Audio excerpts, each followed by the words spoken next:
They say this old house has been empty for 50 years.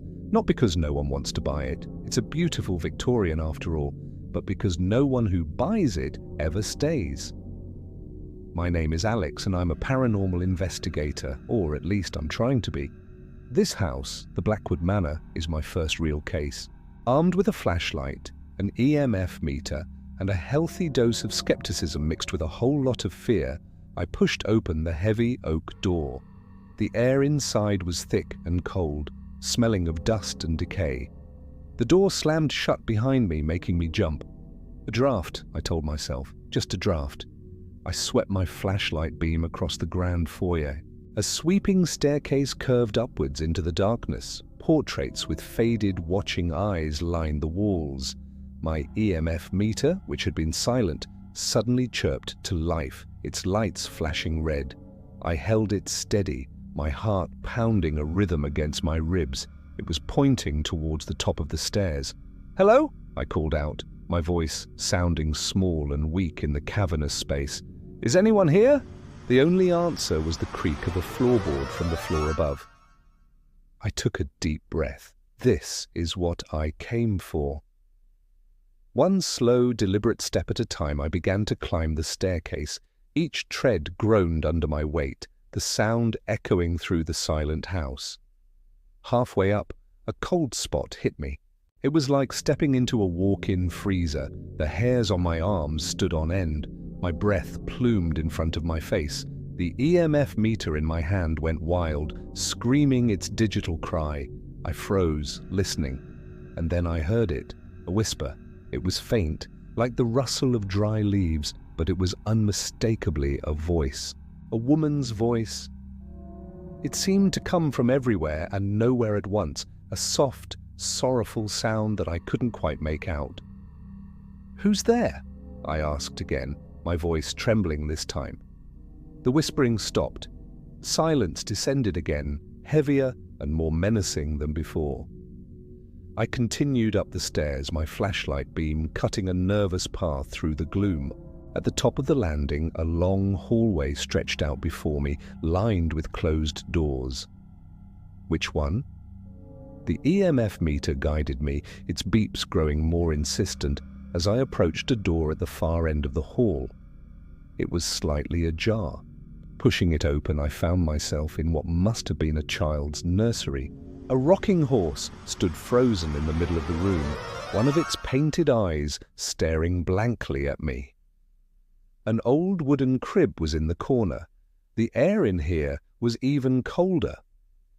As my light panned across the room, it fell upon something that made my blood run cold.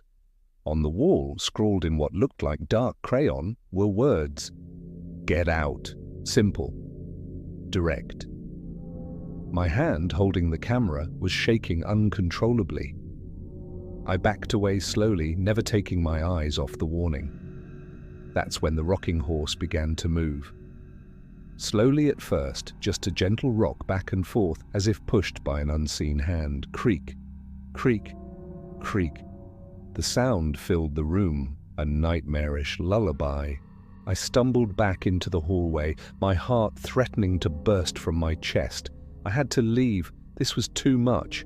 But as I turned to run back towards the staircase, all the doors down the hallway slammed shut, one after another, with a deafening series of bangs that echoed like gunshots. Bam, bam, bam, I was trapped. Panic set in. I fumbled with the doorknob of the nearest door, but it wouldn't budge. They were all locked. Then the whispering started again, closer this time, right behind me. "He's still here," it sighed, a breath of icy air on the back of my neck. I spun around, my flashlight beam wildly searching the empty hall. There was no one there. "Who's still here?" I yelled, my voice cracking. A child's giggle echoed from the nursery. It was a joyful sound that was utterly terrifying in this context. The rocking intensified, the creaking growing faster and louder. Suddenly, my EMF meter died. The lights went out, the beeping stopped. My flashlight flickered, the beam weakening. No, not now. I smacked it against my palm and it came back, but it was dimmer than before. In the faltering light, I saw it. At the far end of the hall, a shadow was detaching itself from the wall. It was tall and thin, a distorted human shape with no discernible features. It began to glide towards me, silent and menacing. I was paralyzed with fear. My mind screamed at me to run, but my legs wouldn't obey.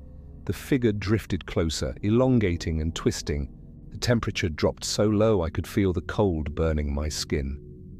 The whispering returned, a chorus of voices now, all murmuring the same thing over and over. Forever, forever, forever. The shadowy figure was almost upon me, its form blocking what little light there was. I closed my eyes, bracing for whatever was coming. A deafening crash from downstairs shattered the tension. It sounded like the grand chandelier in the foyer had fallen. The shadowy figure paused. The whispering stopped. A moment of absolute silence.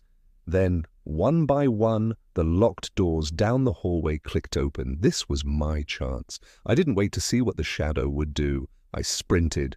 Down the hall, past the nursery, down the creaking stairs, leaping the last few steps. I didn't look back. I wrenched the front door open and burst out into the night, gasping for the cool, fresh air. I ran all the way to my car, got in and locked the doors, my body shaking.